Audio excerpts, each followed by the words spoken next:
again, everybody, and welcome to another edition of Brown's Latest. I'm Dave Grendzynski, aka Grizzer, and this is where you can come on in and get caught up on some of the latest news that involves our favorite team in the NFL, the Cleveland Browns. Thank you to everyone who has liked our previous episodes, who has subscribed to the channel. Almost to 7. We haven't been this close to 7,000 since today, so super close. When we get there, we'll change the fit for a day, but I appreciate everyone who has subscribed so far and to everyone who gets their comments down in the viewer comment section. I really appreciate a lot of healthy discussions going on ever since the developments out at training camp the last few days. Now, coming up on today's show, we just mentioned it. Kenny Pickett goes down, and the entire vibe has changed out there in Berea. I've also compiled a list of free agent linebackers that who may be able to help in the wake of the Jordan Hicks retirement. But after you see it, you're going to say, Dave, why did you waste your time putting together a list of free agent linebackers? Also, I need you to put your thinking caps on, because I want you to think about what team do you think has the highest single game ticket price in the NFL? I was surprised when I saw who was sitting at the top. And then down in the viewer comments, someone says we should just let Flacco play. We'll find out what that's all about. But first things first, what's happening today on this Tuesday out in Berea training camp? It'll get going at 11:20. Interviews. You'll hear from Deuce Staley, the running back coach, whose job just became, in the last couple of weeks, his job got a lot tougher. They just signed it's just going to be a guy they have around for depth in camp, this Tua Toga. He was a UFL guy. He's just going to be a body to try and save some reps for, Sampson and Ford, so we can keep them as healthy as possible heading into the season. But we'll hear from Deuce on all that.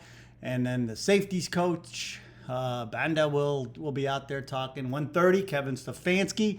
We won't, I don't know. I don't think we'll hear anything earth-shattering from him, but it'll be interesting to hear his reaction to the day Shedeur Sanders had yesterday, which we will get to in a moment. But Stefanski, for all intents and purposes, they don't need to sign another quarterback in the wake of the Pickett injury. But and then they'll practice at 2 o'clock. Tomorrow they'll go early, as you can see, and then Thursday will be another day off. But first things first.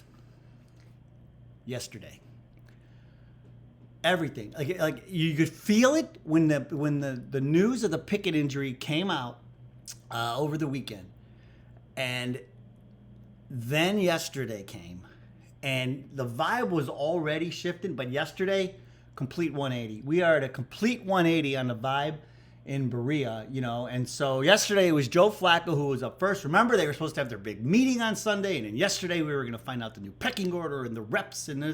But when Pickett went down, it's just like, okay, well, now everybody it played out just like we thought. Flacco will be first, and then let's see what the rookies do. So Flacco goes first, but then in 11-11s, because there's none of this two spotting anymore. They're not breaking the offenses into two fields or anymore. That's over with. But Stefanski said that he planned to do that regardless. It had nothing to do with the Pickett injury. He said that was just for the first week of camp. So Jerome Ford's back, Tillman's back. A lot of good news is happening, right? So Flacco gets out there, does his thing. And then you ever see Iron Man, the first Iron Man, when Tony Stark makes the suit in the cave? And he comes out of the cave, and all the bad guys are shooting at him, and he stands there. And then as soon as they're done, he says, now it's my turn. That's what it felt like yesterday when Shedeur Sanders got on the field. He's been taking all these hits, since the draft, and then he got out there, and now he goes, all right, now it's my turn. And boy, did he put on a show. So here's the numbers. Flacco 6 for 9, but look at Shedeur, perfect day, 9 for 9, the 2 TDs, and he had Twitter on fire when he hit Gage Larvadain on that touchdown. Words like huge day, ablaze, like the words to describe his performance yesterday. Now he's working with the twos, but what do we say, folks? Whoever's in front of you, tear him up. And that is what he's doing. I mean, and he's doing the things that he got knocked on, in college. He's doing the things that he was supposed to do to fix that. Like, he's not drifting back in the pocket. He's stepping up. As the pocket starts to collapse, instead of drifting and trying to run away from it. So you got that, and there's Dylan Gabriel, 8 for 12, and everything that I heard and saw yesterday. The height thing is still a thing. Everybody, it keeps coming up, and they're forced to move the pocket for him a lot to create throwing lanes. So there's an added dimension that needs to be implied when Dylan Gabriel's on the field. But Shedeur, he couldn't have done anything more than he did yesterday. That first day without Kenny Pickett at training camp because of the injury, man. He just lit it up, and the entire vibe of training camp has now just transformed. So this is such a Browns thing. Wouldn't it? This would be the ultimate Browns thing to happen, because everything that happens with the Browns, it's always like, that's why we say only in Cleveland. Only in Cleveland would Shedeur somehow fall to us in the 5th round, and then you just have this unorthodox way of him finally getting a shot on the field, and then him just grabbing the bull by the horns and never letting go. If that happens, that will be such a Cleveland thing to do, and for once, instead of it being a bad thing, it would work the opposite way. That's where we're at right now, folks. It looks like, man, oh man, if he keeps this up, there is going to be no way you can keep him on the sidelines. There will be no way. There will be absolutely no way. His dad came out. He had a conversation with Michael Irvin, and Dion said that we learned that Dion had bladder cancer that he's battling. So he just had a rough year. But he said that he talked to Shedeur, and Shedeur doesn't want him at practice because he wants to get to a spot. Here's what he said. He said he doesn't want me to come. He was like, Dad, I may get 3-4 reps in practice. I don't want you seeing that. I'm not where I want to be. He said, let me get where I need to be. He said he's not mad. He's like, I just got to work, but I'm going to put in the work. When preseason comes, you can come watch me work. And so, Shedeur just looks locked in right now. I mean, he is just dialed in, focused on what he needs to do, and and that's not to say Dylan Gabriel's not, but it's just like the buzz, the excitement, everything that happened at practice, and then we'll see what goes on today. It's just gonna carry over, And so now I just worry, if he has a rough day, I'm sure everybody, it's gonna be, but if he keeps going the way he's going, there's going to be no way. Now, the other thing is this, with the Pickett injury. Next week's going to be a short week. They're going right. It's Carolina week next week in that joint practice. And so this could escalate even faster. If Pickett's not ready and the rookies get extra shots, and then, and they're in there in that joint practices are where it's at, folks. That's where you learn a lot. But, they can grow up fast here in the next couple of weeks, both Gabriel and Sanders. So, but what a day out in Berea yesterday, and more to come today. So another guy who had a great day was Deontay Johnson. So that was nice to see too. Couldn't have scripted it any better. I mean, this is like a Disney movie, this is how a Disney movie comes about. So it was great to see finally, so much excitement out in Berea yesterday and heading into today. It's fun to see. It's great to see. Now, what's not great to see is this. So I was like, okay, well, maybe there's some free agent. Jordan Hicks retired. It's like maybe there's somebody out there that might be worth bringing in. And when you see this list, you're going to say, Dave, why did you waste your time? Because here it is. These are some of the linebackers who are available. Josie Jewell, Kazir White, Jalen Reeves-Maybin, Eric Kendricks, Devondre Campbell. Now, Jewell, he was pretty good when he was with Denver and Carolina, but apparently he's a tackling machine, which, of course, Jim Schwartz likes that kind of thing, but you got him. Campbell, remember, he's the guy that was a healthy scratch last year one game when he quit mid-game. So, who knows? Maybe he learned his lesson. I don't know. We picked up Deontay Johnson, but maybe we could go that route on Campbell. And then Juwan Wheatley, he spent his whole career with the Patriots. And,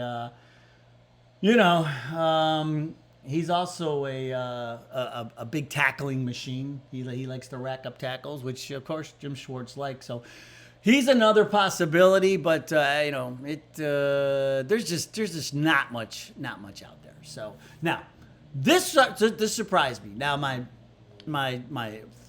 former NFL source, who I get some good tips from, turned me on to this, and this is important to us because I need you to put on your we got Shedeur Sanders, right? The league's buzzing, right? We got Shedeur, we got the highest, we got the best defensive end in the league, right? So like our ticket prices, like when you go to look at the highest single game ticket price, we've got some attractions, right? Supply and demand, right? Could be us, right? Or how about you got Philadelphia off the Super Bowl win, right? You got 2 teams in LA, you got 2 teams in New York, you got Vegas. Vegas is so expensive now. Like any one of those teams could be the top of the list for the highest single game ticket. But when you go look at it, you go, it's Detroit? Yeah. And we're going there this year, and that's what started the whole conversation. We're talking about maybe going to that game, and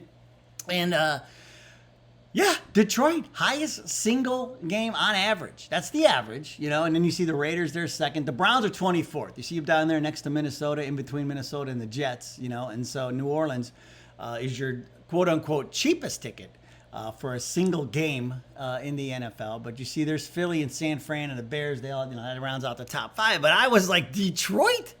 How? How is that possible? But there it is, folks. Detroit is your if you're planning to go to that Detroit game this year, you better pick up a paper route or something. Crack open that piggy bank because it's going to cost you. Now, one thing that's always highly priced, of course, are our viewer comments. And today we're going to start with Cassandra Sowers 9289, who says, and she's not wrong, Shedeur is working the hell out of those quarterbacks. They have to show up and try and beat Shedeur's performances every day. Yes, they do, but also Shedeur has to beat his performances from the day before as well. And that's going to be critical. Like he needs to keep building on that. And the other thing is, when he gets those, they need to start building rapport with these receivers. We're going to talk more about this in an upcoming show, but that's the next step. And at some point you got to start building rapport because the closer you get to the season. But no, you're right. He not only does he have to beat out what Flacco and Dylan Gabriel do, but he also has to top himself each day. So, which he has shown no sign, like he's doing it every day so far. So there's no concern there. MZ Sunny, this must be a Florida person. MZ Sunny FL 22. I'm taking that as Sunny Florida. Says Pickett was the same way in Philly, and that's why they traded him. He gets free money every season. So like every year he gets hurt and he gets free money. And so we could go back months and go find a show that I did on the Pickett injury history back then, and then we brought those graphics back the other day. But I kept telling you folks, he gets hurt all the time. And like I said, I just never expected it to happen during training camp. Anthony Arnaud 1917 says, trade Gabriel now. Get a wide receiver or a running back for him. Let Flacco play out. We all know he's going to get yanked or hurt after game 3 and then start Shedeur. It's not a bad idea. But rookie contract, 3rd round draft pick. Browns are, and we know Flacco's not the long term, and Pickett is made out of glass. Pickett may be made out of fine china. So I don't think they're going to, because you're not going to put yourself in that situation and just leave yourself with one quarterback because you just can't. So I don't think there will be no, we've been saying it all along, there will be no trade of Dylan Gabriel. There will be no trade of Shidor Sanders. And, we kept thinking it was Pickett, but now, Pickett, damaged goods, baby. Nobody's going to want damaged goods. Adam Wareheim. It just starts as a YouTube handle, but then ends as a password. Adam Wareheim -H6Q7W. If you need a password, there's a good one for you. I still don't think Sanders will get first-team reps with Pickett going down. I think they will give Pickett first-team reps to Gabriel since he's had first-team reps already. Now, if you look, they're pretty even on Monday, and it's only going to build from here. Like we talked about the other day, where Shedeur, when you start a new job, they give you a little bit, you get good, good at that. They add you a little bit more, and a little bit more, and a little bit more. Now they stuck Gabriel more into the fire because he's their third-round pick, but I think they just have to keep tight. Let's see, let's see what Shedeur. Let's see where he's at. Let's see where he's at, and he's passing every test along the way, and so. Those first team reps are coming. If it's not today, then at some point this week, they're coming. And then our Australian friend Barry Collins 78, he's talking about me. He says you're the young. I didn't even know who this guy was. He goes, you're the American younger version of Aussie David Coach. I think it's Koch. It's either I don't want to say. It could be Coach, Coke, and he says. Like his little brother. He said, I'm like this guy's little brother. He says, go Grizz, USA's Kachi or Kochi or whatever. And I looked him up. He's like this, like a news television host or something. He does I do kind of look like him, I guess. But I appreciate it, Barry Collins. I'm sure this guy's good. I hope I can serve him well. If you think, our friends in Australia, I'm telling you, folks, the Browns are worldwide. Like this is long before Shedeur, man. The Browns backers are worldwide. People around the entire planet love our Cleveland Browns. But Cleveland, it's the world stops in Cleveland, Northeast Ohio, on Sundays in the fall. All right. More excitement coming today from out in Berea. What a day yesterday. Man, what a day. And so we'll just keep the ball rolling. Keep the ball rolling. It's just so much fun to see this kind of excitement around the Browns again. So, all right. Have a good day. Go Browns. We'll see you next time.